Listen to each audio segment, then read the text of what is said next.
طيب بسم الله السلام عليكم ورحمة الله وبركاته.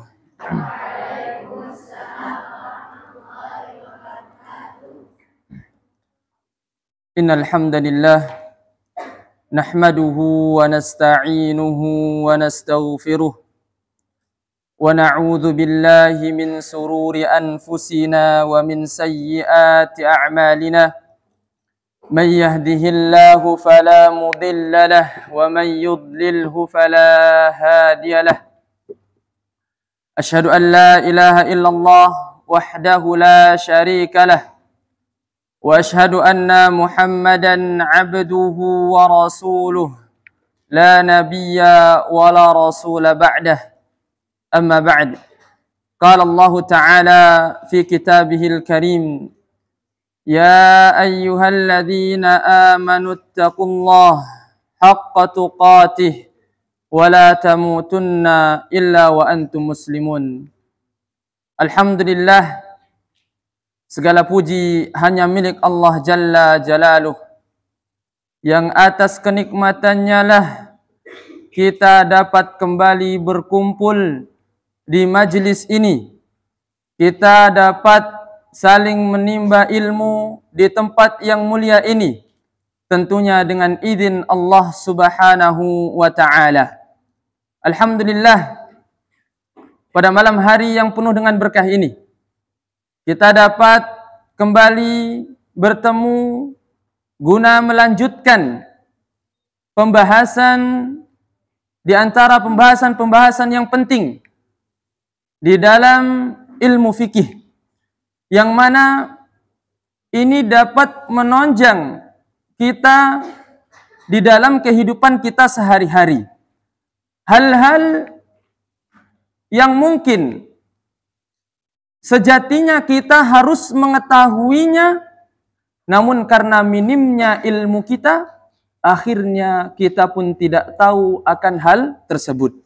Oleh karenanya, insya Allah materi yang akan kita angkat pada malam hari ini yaitu tentang pembatal-pembatal wudu atau nawaqidul wudu'i, ya, pembatal-pembatal wudu. Jangan sampai kita tidak tahu, ya, yang mana ini adalah suatu kewajiban, suatu hal kebiasaan yang selalu kita lakukan, ya. Namun kita tidak tahu ini. Kita wudu setiap harinya lebih dari 5 kali. Ya. Kita wudu setiap mau melaksanakan salat. Ya. Namun di situ kita hanya mengetahui saja bahwasanya salat adalah ibadah yang mewajibkan untuk berwudu. Namun kita tidak tahu wudu ini akan menjadi wudu yang tidak sah apabila terjadi sesuatu padanya. Sesuatu itu apa? Nah, ini yang perlu kita pelajari. Baik. Maka materi yang kita angkat pada malam hari ini adalah nawaqidul wudu. Ya. Nawaqidu al-wudu'i. Pembatal-pembatal wudu. Nah, di antara hal yang dapat membatalkan wudu seseorang, yang pertama adalah ma kharaja minas sabilaini, ya. Sesuatu yang keluar dari dua jalan, ya. Kubulan am duburan, baik itu keluar dari duburnya atau keluar dari kemaluannya. Baik. Jadi suatu kotoran yang keluar dari dua jalan, ya. Suatu kotoran yang keluar dari dua jalan, baik itu dari kubul maupun dari dubur, ya, kemaluan ataupun dari anus, baik itu air seni maupun tinja, ya, maupun angin. Ini yang sering keluar dari dua jalan. Ketika seseorang sudah berwudu dan dia merasa ada sesuatu yang keluar, baik itu air seni atau itu tinja atau itu angin, yang keluar dari salah satu di antara dua jalan, maka wudunya batal, ya. Berdasarkan firman Allah Subhanahu wa taala. Allah Subhanahu wa taala berfirman, "Au jaa ahadum minkum minal ghaid." Kata Allah Subhanahu wa taala, ya. Ketika salah seorang di antara kalian telah selesai minal ghaid. Al-ghaid di sini yang dimaksud di dalam ayat ini adalah tempat buang hajat, ya. Jika salah seorang di antara kalian telah usai atau telah selesai dari buang hajat. Taib. Maka tatkala seseorang telah selesai dari buang hajat, hendaknya dia berwudu, ya. Dan juga dikuatkan di dalam sabda Nabi sallallahu alaihi wasallam, seseorang yang berhadas, ya, baik itu hadas kecil maupun hadas besar, maka salatnya tidak akan diterima. Sebagaimana kata Nabi sallallahu alaihi wasallam, la yakbalu Allahu salata ahadikum, ya, idza ahdasa. Sesungguhnya Allah Subhanahu wa taala tidaklah menerima salat salah seorang di antara kalian idza ahdasa, apabila seseorang tersebut dalam keadaan hadas, ya. Dia dalam keadaan hadas, dia melakukan salat, maka salatnya tidak diterima oleh Allah Subhanahu wa taala. Sampai kapan ini? Hatta yatawaddaa, sampai dia bersuci, sampai dia berwudu, ya. Tatkala itu ada seorang pemuda, seorang laki-laki, ya. Dia dari Hadramaut. Hadramaut ini adalah suatu tempat di Yaman, ya. Dia datang kepada Abu Hurairah. Dia menanyakan kepada Abu Hurairah, ya. Apa yang ditanyakan oleh pemuda ini kepada Abu Hurairah? Dia menanyakan, wahai Abu Hurairah, apa hadas itu? Ya.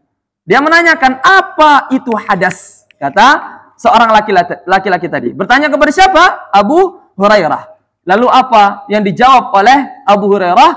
Beliau pun menjawab, fusu'un wa duratun, katanya, ya. Hadas itu adalah suatu angin yang keluar dari dubur, atau mohon maafnya kita bahasakan dengan kentut, ya. Nah, baik.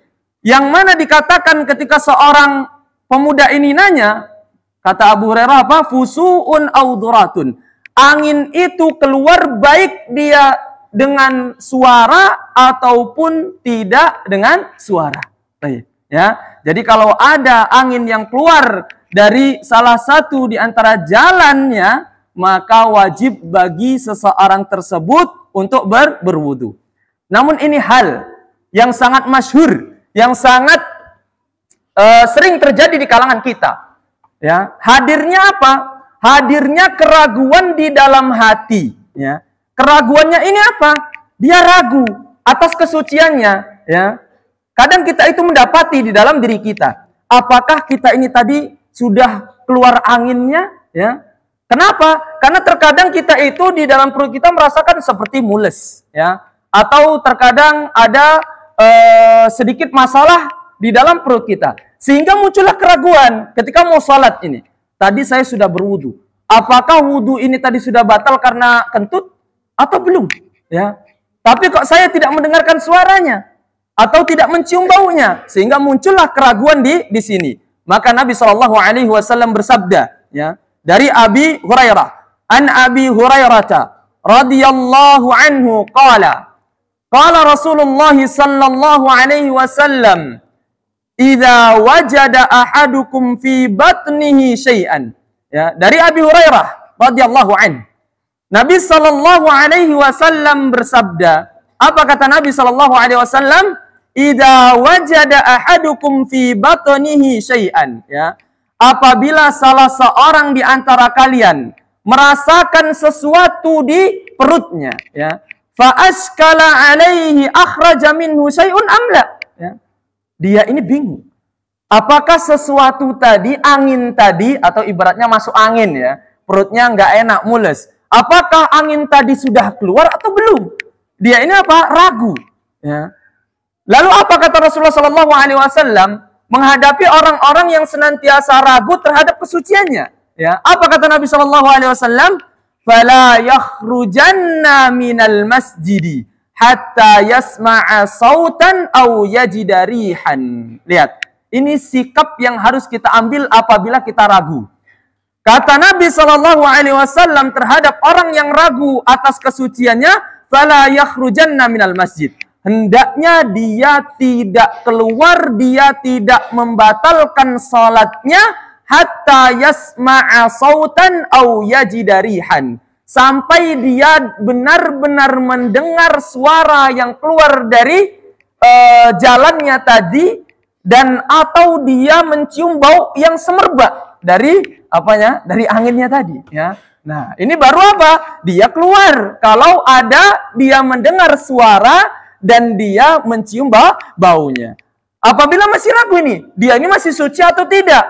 Nah, dia dalam posisi apa? Salat. Maka sikap yang harus kita ambil kalau kita tidak mendengar suara bunyinya, ya, atau tidak mencium baunya, maka tetap lanjutkan salatnya. Sesungguhnya kita itu masih dalam keadaan suci. Baik. Nah, ini jawaban bagi orang-orang yang senantiasa ragu-ragu ketika dia sudah bersuci. Nah, dan bahkan di dalam Sahih Bukhari, ya, dan Muslim disebutkan hadis dari Abdullah bin Zaid radhiyallahu anhu, ya, bahwasanya Abdullah bin Zaid ini pernah mengadu kepada Nabi sallallahu alaihi wasallam. Mengadu tentang apa? Mengadu mengenai orang-orang yang biasa merasakan sesuatu di dalam salatnya. Maksudnya apa? Dia ini salatnya tidak khusyuk karena memikirkan dia ini hadas atau tidak. Dia ini sudah kentut atau belum? Nah, dia ini masih suci atau tidak? Nah, dia ini sehingga dia sering sekali dihantui dengan keraguan seperti ini. Maka Nabi SAW bersabda, la yansarif hatta yasma'u sautan aw yajida rahan, ya, aw yajida rihan. Nah, janganlah engkau berpaling, maksudnya engkau keluar membatalkan salatmu sampai engkau benar-benar mendengar suara itu keluar dan bau itu tercium. Baru dia dikatakan orang yang muhdis, orang yang berhadas. Taib. Kalau itu masih diambang dengan keraguan, tidak mendengarkan suaranya, tidak mencium baunya, maka dia masih dikatakan orang yang suci. Nah, ini kejawab kalau ada yang ragu-ragu. Coba anak tanya, kira-kira ada tidak yang seperti ini? Ada tidak? Ini masyhur, ini sering terkadang kita terjadi. Masih diare. Yang namanya diare itu rawan sama membuang angin. Ketika lagi sholat, terasa mulus perutnya. Waduh, ini tadi sudah keluar angin atau belum, ya? Nah, tapi kok saya tidak mendengarkan suara dan tidak mencium baunya. Ini bagaimana? Oh, tidak bau, tapi juga tidak keluar suara. Ya sudah, berarti kita masih dalam keadaan suci. Baik. Namun kalau kita mencium atau mendengarkan suara yang keluar darinya, baru kita batalkan sholatnya. Nah, maka ada pelajaran penting atau faedah penting dari hadis Nabi SAW tadi, ya, terkait dengan keraguan seseorang dalam kesuciannya. Di antara pelajaran yang pertama, pelajaran yang penting yang bisa kita ambil di sini adalah, ya, bahwasannya, ya, orang yang dalam keadaan suci, ya, pelajaran yang pertama yang dapat kita ambil adalah bahwasanya orang yang dalam keadaan suci, jika ia ragu apakah ia berhadas ataukah tidak, ya, dan itu masih dalam fase keraguan, ya tidak? Iya. Dia saya berhadas atau tidak, ya? Saya kentut atau tidak, ya? Nah, ini masih dalam fase keraguan. Maka ia tidak diharuskan untuk berwudu. Dalam artian di sini apa? Dia masih dalam keadaan suci. Kalau masih diambang dengan keraguan antara hadas atau tidak, ya. Yang dalam keadaan ragu-ragu seperti ini tetap sholat hingga dia yakin dan dia mendengar suara atau baunya yang keluar dari jalan tersebut. Nah, ini pelajaran yang pertama. Jadi kalau masih diambang keraguan, lanjutkan sholatnya. Kalau dalam keadaan sholat. Kalau masih diambang keraguan, kita sudah berwudu dan belum ada keyakinan suaranya tidak mendengar, baunya tidak tercium, lanjutkan wudunya, ya. Jangan sampai dibatalkan. Baik, karena sesungguhnya ini hanyalah waswas syaitan yang memberikan waswas kepada seorang hambanya. Nah, dan hadis ini juga, ya, dapat diambil di dalamnya suatu kaedah fikih, ya. Bahwasanya kaedah ini bisa kita jadikan acuan kita dalam berpegang teguh dengan kesucian kita. Ya. Apa kaedah fikihnya tersebut? Al-yakinu la yazulu bisyakin. Ya. Al-yakin la yazulu bisyakin. Suatu keyakinan tidak akan bisa dihilangkan dengan keraguan. Ini kaedah fikihnya, ya.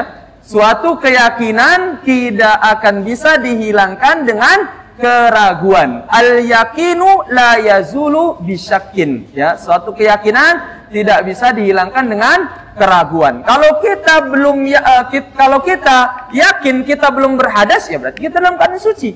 Kalau masih ragu-ragu antara air kencingnya itu masih menetes atau tidak, ya, terus kentutnya masih keluar atau tidak, ya, anginnya tadi keluar atau tidak, ya, nah ini masih ragu, maka dia tetap dalam posisi suci, ya. Tapi kalau dia sudah yakin ada air yang menetes dia rasakan, maka batal wudunya. Batal wudunya. Nah, ini kaedah penting, ya, untuk kita memahami kesucian kita di dalam kehidupan kita sehari-hari, ya. Bahkan Abu Dawud pernah berkata, ya, Abu Dawud pernah berkata, aku pernah mendengar Imam Ahmad ditanya oleh seseorang yang ragu mengenai wuduknya. Ya, Abu Dawud pernah berkata, dia pernah ditanya, ya, dia pernah mendengar Imam Ahmad ini ditanya oleh seseorang yang ragu mengenai wuduknya. Apakah wuduknya masih sah ataukah wuduknya sudah batal? Ya. Lalu Imam Ahmad berkata kepadanya, jika ia berwudu maka ia tetap dianggap dalam kondisi berwudu. Ya.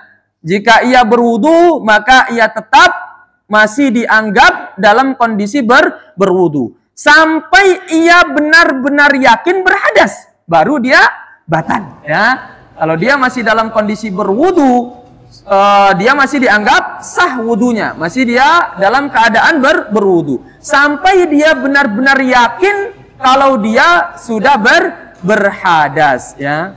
Dan jika ia berhadas, maka ia tetap dianggap dalam keadaan berhadas sampai ia berwudu. Nah, ini, ya. Dan ini yang disampaikan oleh siapa? Imam Ahmad ketika ditanya tentang seseorang yang senantiasa ragu-ragu dalam berwudunya. Bahkan Ibnu Taimiyah rahimahullah pernah berkata, kullu ihtimalin, kata Ibnu Taimiyah rahimahullah taala, kullu ihtimalin la yastanidu illa, ya, la yastanidu ila amaratin syar'iyyatin lam yultafat ilaihi. Ini kata Imam Ibnu Taimiyah rahimahullahu taala. Apa kata beliau?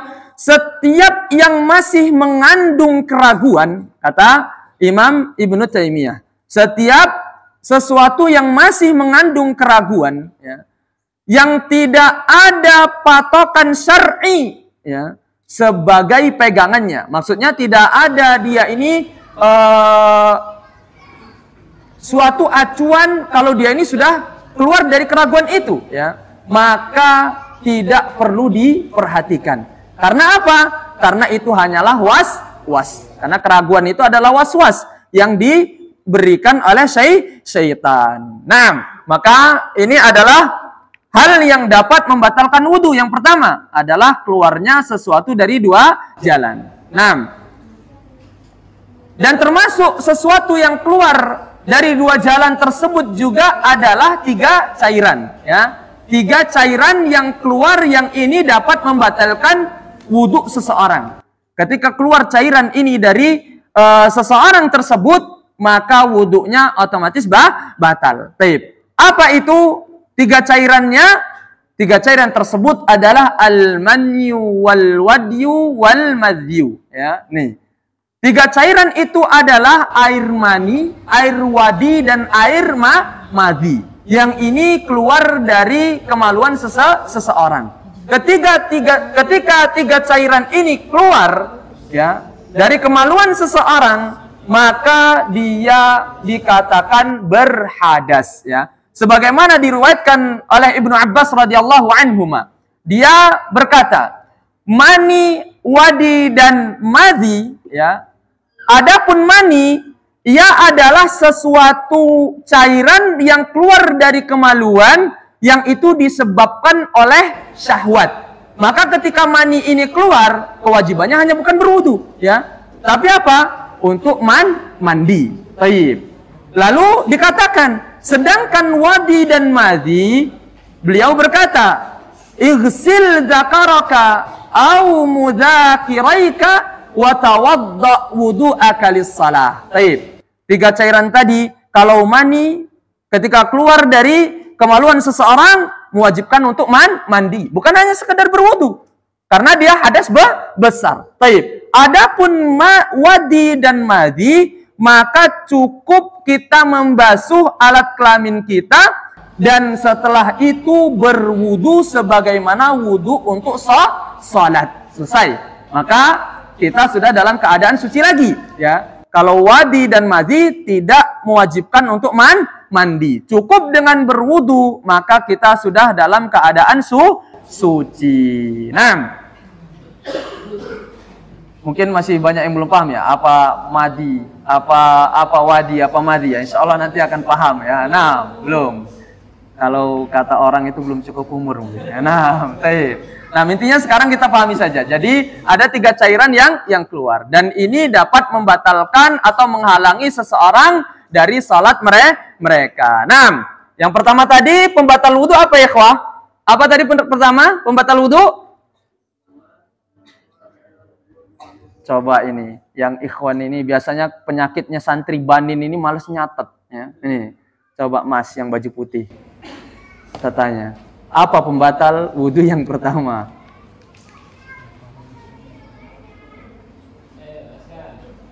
Mas Muka ya.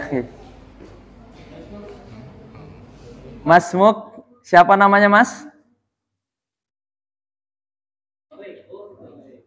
Torik. Oh, Torik, Masya Allah. Torik, apa pembatal wudu yang pertama, Torik?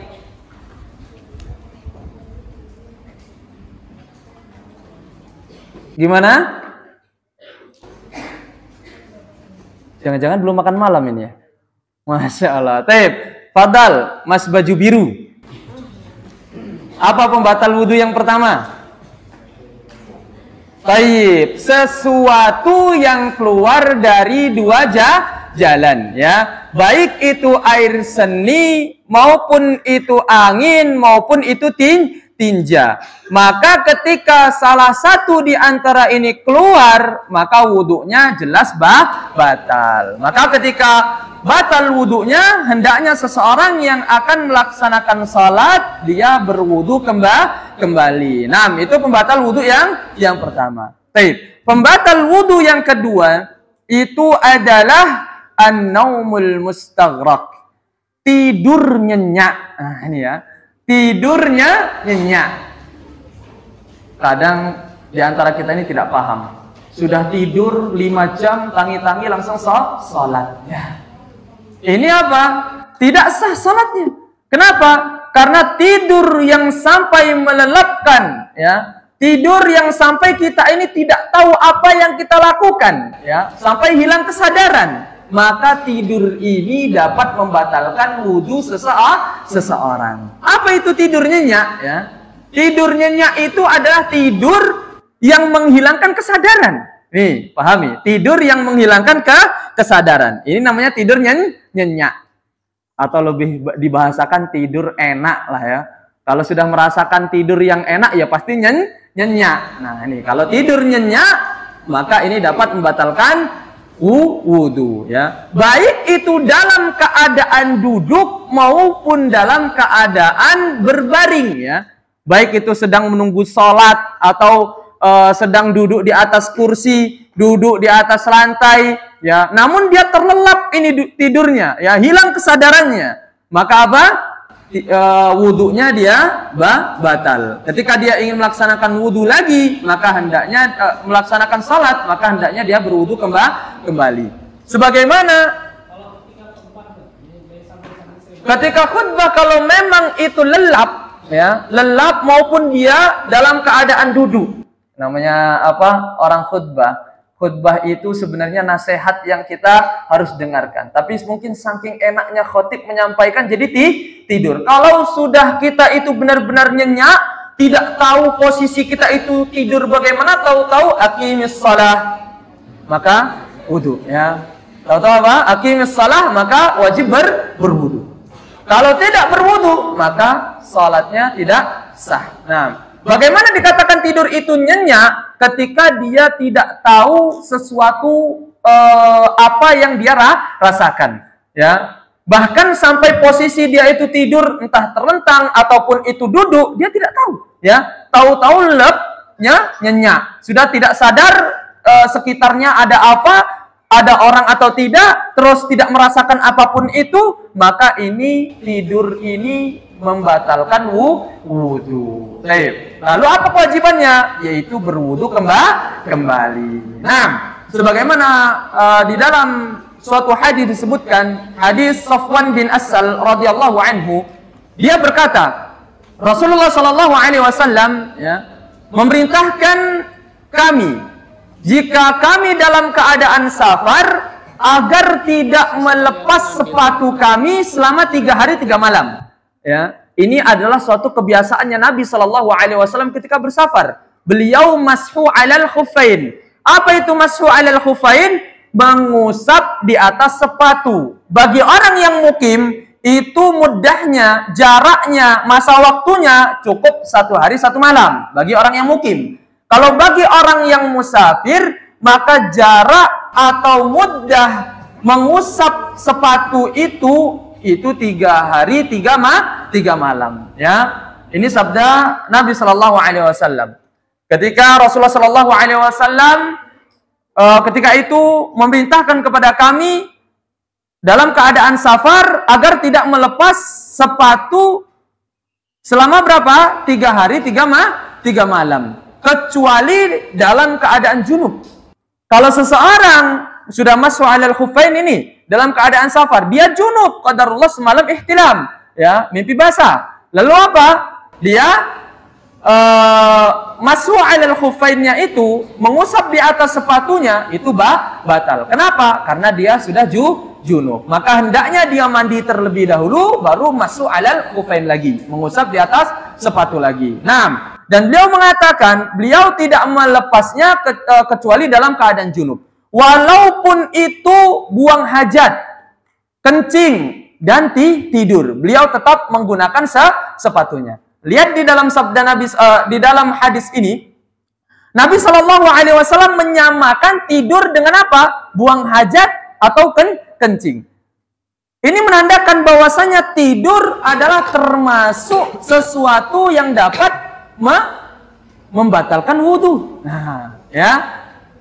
Sebagaimana juga disabdakan oleh hadis ini disampaikan oleh Ali, ya, radhiyallahu anhu. Dia mengatakan bahwa Rasulullah Shallallahu Alaihi Wasallam pernah bersabda, diriwayatkan dari Ali radhiyallahu anhu. Dia mengatakan bahwasanya Rasulullah Shallallahu Alaihi Wasallam pernah bersabda, al-ainu wika'us sahih, faman nama falyatawaddaa. Ya, mata itu adalah penyumbat, apa namanya? Bahasa halusnya anus, ya. Dubur itu bahasa halusnya anus, ya. Baik, ya. Nah, mata itu dikatakan oleh Ali, mata itu adalah penyumbat anus. Faman nama falyatawadda. Maka kalau seseorang itu tidur, hendaknya dia untuk berwudu. Maksudnya apa ini? Mata itu adalah penyumbat anus. Karena dengan kita tidak tidur atau mata kita terbuka segar, kita bisa merasakan apa yang keluar dari 2 jalan ini. Ya, kalau ada angin yang keluar, kita merasakan tidak? Merasakan. Kalau dalam keadaan tidak tidur, ada tetesan air kencing, kita rasakan tidak?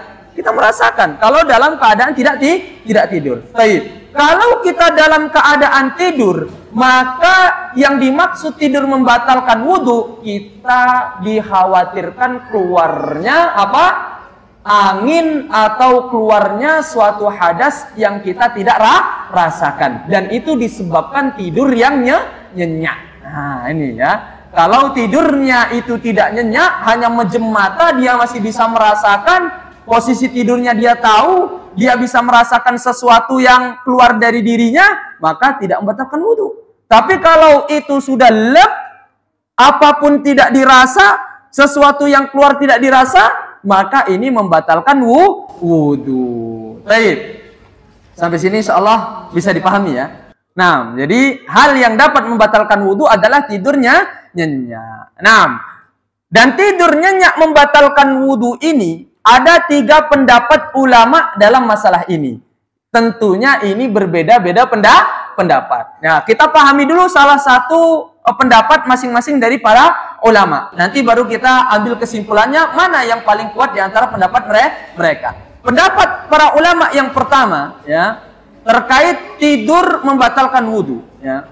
Pendapat yang pertama adalah tidur bukan termasuk pembatal wudhu. Ini pendapat yang pertama. Ya. Ada sebagian ulama yang mengatakan bahwasanya tidur bukan termasuk pembatal wudhu. Tayyib.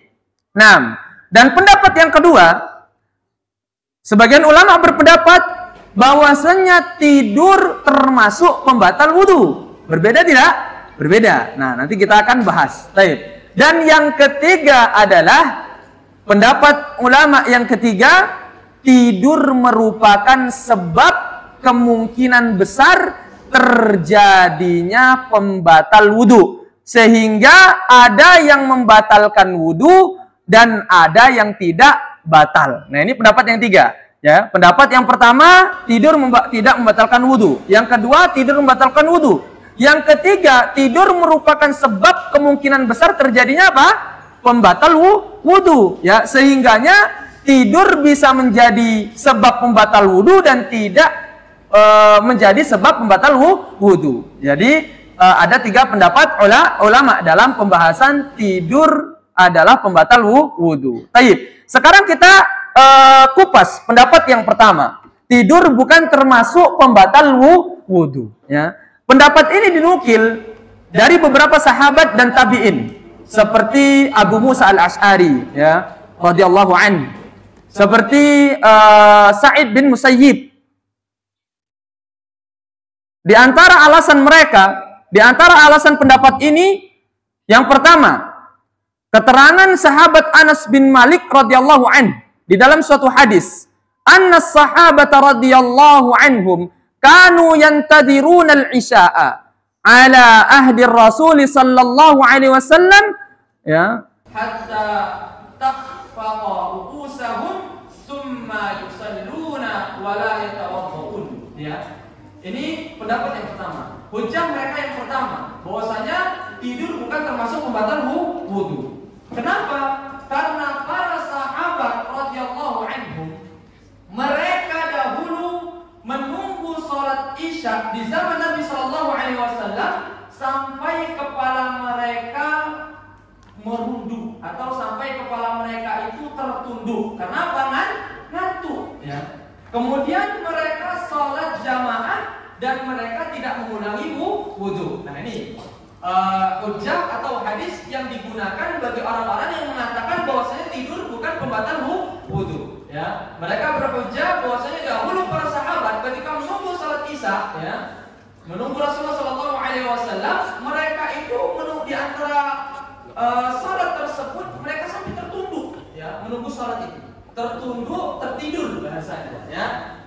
Ketika didirikan salat mereka langsung salat berjamaah tanpa mengulangi wudunya. Dan ini adalah hadis yang diriwayatkan oleh Abu Dawud dan disahihkan oleh Imam Al-Albani rahimahullahu taala. Nah, dan yang kedua, bahwa tidur itu sendiri bukan pembatal wudu. Kenapa? Hanya saja dikhawatirkan orang yang tidur tadi dia keluar hadas darinya. Ya. Namun apa ya, ikhwah? Namun munculnya hadas di situ meragukan kata mereka antara muncul atau tidak. Baik, oleh karenanya sesuatu yang meragukan kembali ke kaidah asal tadi, tidak membatalkan atau dalam keadaan tetap suci. Nah ini pendapat yang pertama.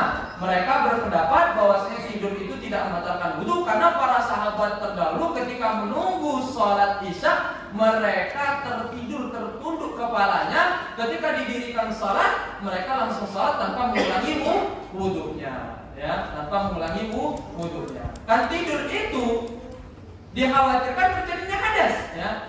Dan itu masih dalam keraguan, ya. Ini pendapat yang pertama, yang mengatakan tidur bukan termasuk pembatal wudu. Mereka mengatakan bahwasanya itu masih dalam keraguan. Sesuatu yang ada di dalamnya keraguan maka tetap dikatakan suci. Sehingganya tidur bukan pembatal wudu. Ini pendapat yang pertama. Baik. Nah, sebagian ulama diantaranya siapa tadi, Musa al-Asy'ari rahimahullah, Abu Musa al-Asy'ari rahimahullah taala, dan Sa'id bin Musayyib, mereka berpendapat demikian. Nah, dan di antara pendapat yang kedua, ya, tidur termasuk pembatal wudu, ya. Tidur termasuk pembatal wudu. Semua tidur apapun itu, ya, sebentar atau lama, kalau dia hilang kesadarannya atau terlelap, maka batal wudunya, ya. Sebagaimana ini diriwayatkan di dalam hadis Safwan bin Asal radhiyallahu anhu, bahwasanya Rasulullah SAW memerintahkan ketika seseorang sedang bersafar, ya, sedang bersafar, hendaknya dia merusak sepatunya 3 hari 3 malam, dan tidak melepasnya kecuali dalam keadaan junub. Sampai pun dia buang hajat, kencing, tidur, dia tetap memakai sepatunya. Dalam hadis ini Rasulullah SAW menyebut tidur termasuk pembatal wudu. Ya. Dalam hadis ini Nabi SAW menyebutkan bahwasanya tidur adalah termasuk pembatal wudu. Kenapa? Karena takutnya dengan tidur itu, ketika seseorang sudah tidur nyenyak, maka hadas itu keluar. Ya, kenapa? Dia sudah tidak tahu bagaimana posisi di tidurnya. Ini pendapat yang kedua. Dan pendapat yang ketiga dikatakan apa? Tidak semua tidur membatalkan wudu. Ya, tidak semua tidur membatalkan wudu. Apa tadi? Dan tidak semua tidur membatalkan wudu, dan ada juga tidur yang membatalkan wudu. Ini pendapat yang ketiga. Baik, pendapat yang ketiga ini, ya, memberikan rincian. Tidak semua tidur membatalkan wudu, dan ada juga tidur yang membatalkan wudu. Tidur yang tidak membatalkan wudu adalah, ya, ketika seseorang tidur namun dia itu masih bisa merasakan sesuatu pada dirinya, sesuatu yang terjadi pada dirinya. Contoh, dia menunggu antara azan dan iqamah, dia melelapkan matanya, namun dia tahu ada orang sebelahnya ngomong gini, dia merasakan ada yang gerak-gerak di sampingnya, sehingga ini kemungkinan besar ketika sesuatu yang keluar dari kubulnya ataupun duburnya, itu dia bisa merasakan. Walaupun matanya terpejamkan, tetap wudunya itu sah. Nah, namun kalau kalau tidur yang membatalkan wudu adalah ketika seseorang tidur sampai hilang kesadarannya. Sampai hilang kesadarannya. Dia tidak tahu apa yang terjadi di sisinya. Dia tidak tahu apa yang keluar, apa yang dia rasa pada saat dia tidur. Maka ini membatalkan wudu. Karena ini mengambil kehati-hatian. Takutnya ketika kita tidur keluarlah angin dari dubur kita. Nah, baik. Sampai sini insya Allah bisa dipahami. Nah, insya Allah bisa dipahami, ya. Sebenarnya pembatal wudu itu ada 5, ya. Kalau kita mau cuma bahas pembatal wudu sesuatu yang keluar dari 2 jalan. Terus pembatal wudu adalah tidurnya. Namun ini kurang marah. Kenapa? Kita harus tahu terperincinya. Karena nanti orang baru melihat batal wudu. Nah, ini kalau orang yang tidak tahu ilmunya.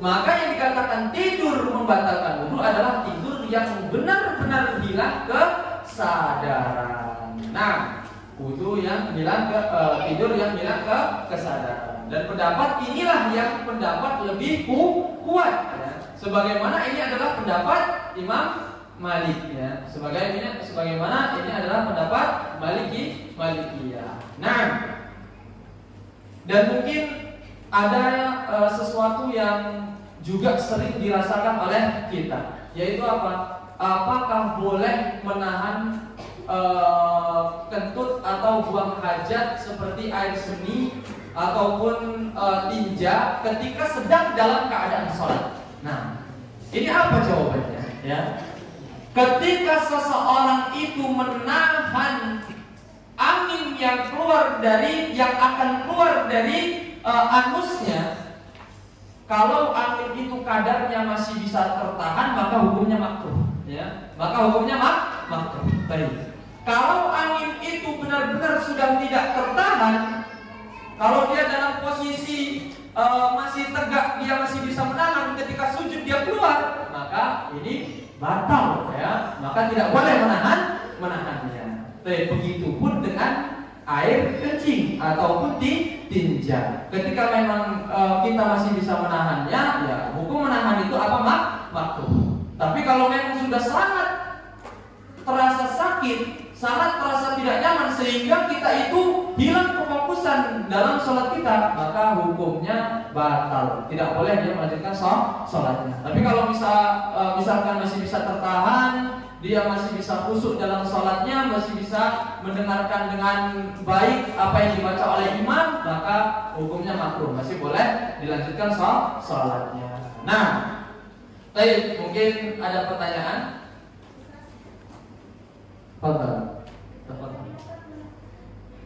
Silakan.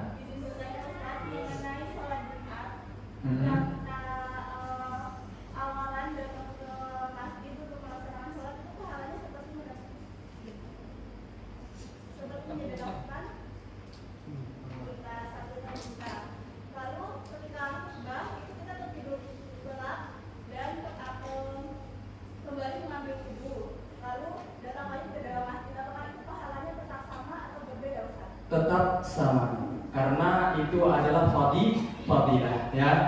Yang diucapkan di situ di dalam hadis dikatakan seseorang yang dia menghadiri salat Jumat lebih awal, dia seperti menyedekahkan berapa? 100 berapa ekor unta? 1 ekor unta. Baik. Ini adalah pahala yang besar. Kalau di zaman sekarang, kalau kita lihat unta itu harganya berapa? Sangat mahal. Baik, tadi ke pembahasan awal, ketika sedang khutbah Jumat, dia tertidur lelap lalu dia berwudu, apakah pahalanya tetap sama? Maka jawabannya apa? Tetap sama. Karena yang dihitung adalah hadir awalnya. Nah, wallahu taala a'lam bishawab. Baik, silakan yang lain.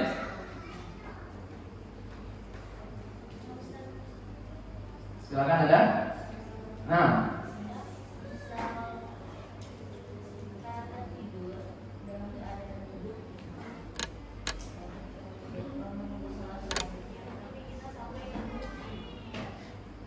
misalkan kita tertidur dalam keadaan duduk, apakah itu membatalkan? Baik. Ini kalau dalam mazhab Imam Syafi'i tidak, ya, tidur dalam keadaan duduk tidak membatalkan. Karena apa?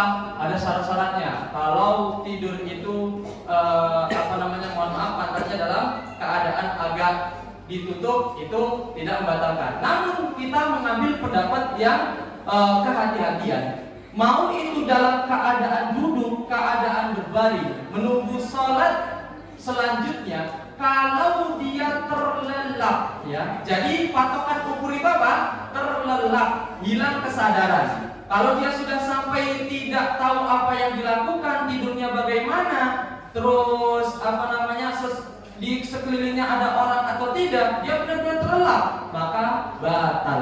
Tapi kalau dia hanya sekedar duduk memejamkan mata, dia masih bisa merasakan keadaannya, terus dia juga masih bisa mendengarkan apa yang terjadi di sekitarnya, maka ini tidak membatalkan wudu. Nah, batal saya.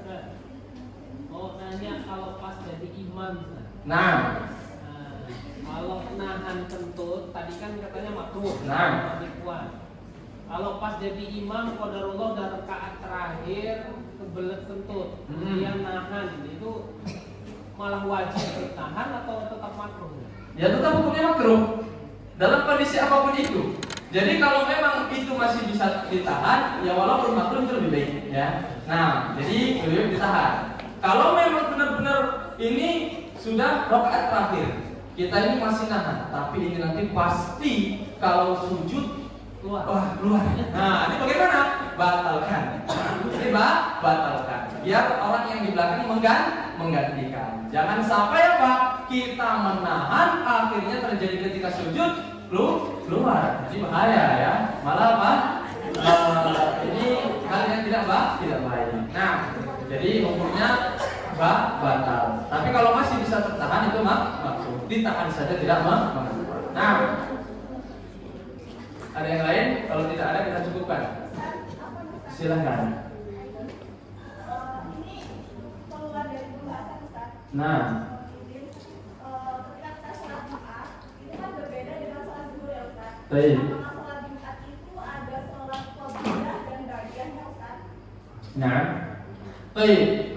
Untuk sholat Jumat itu bukan hitungan sholat qobliyah. Namun apa? Itu sholat sunnah 2 rakaat yang dianjurkan ketika kita masuk ke dalam masjid. Apa sholat apa namanya? Tahiyatul masjid. Nah, namun hukumnya tetap sama. Ketika kita ingin melaksanakan 4 rakaat sebagaimana sholat zuhur itu tidak mengapa. Bahkan di zaman Nabi Shallallahu Alaihi Wasallam, ketika ada seorang pemuda yang masuk ke dalam masjid, itu dalam kondisi apa? Sholat Jumat.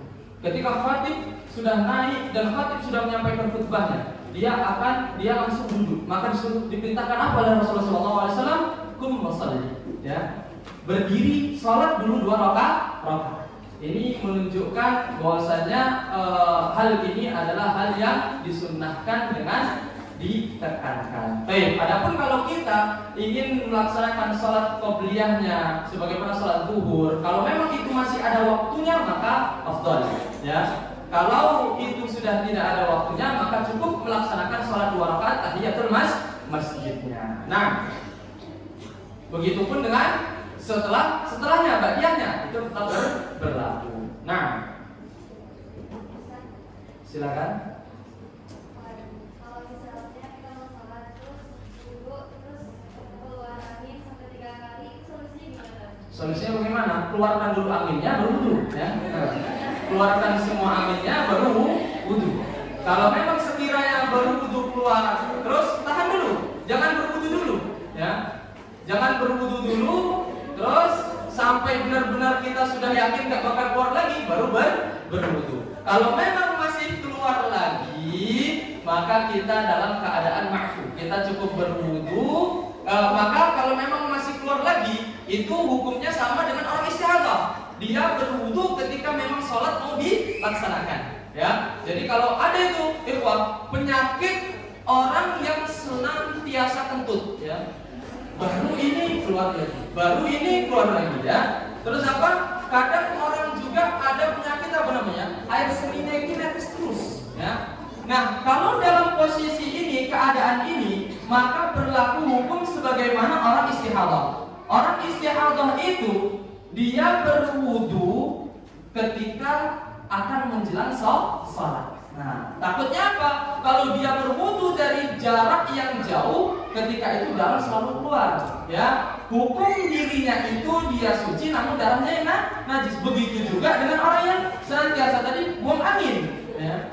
Kalau dia buang angin terus, itu memang sudah penyakit ada pada dirinya. Ketika misalkan Allahu Akbar, baru dia berwudu, ya.